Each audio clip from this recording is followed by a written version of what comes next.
आज नन्ही बिल्ली का बर्थडे है पर उसके पास 1 रुपया भी नहीं है। वो दुकान जाती है, दुकान वाले भी उसे लौटा देते हैं। वो इधर उधर घूमती है कि आज मेरे बर्थडे में केक कैसे कटेगा, पर कोई भी मदद नहीं करता। बिल्ली परेशान हो जाती है। फिर वो अचानक जाती है दुकान और वहाँ से जाकर के आटा खरीद लाती है। अब वो आटा से ही अपना केक बनाने लगी है।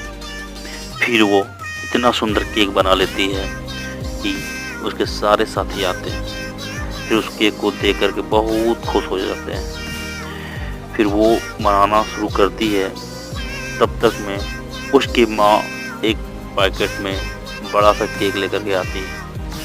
इसको देखते ही नन्ही बिल्ली और भी खुश हो जाती है। इसके लिए एक लाइक और सब्सक्राइब तो बनता ही है।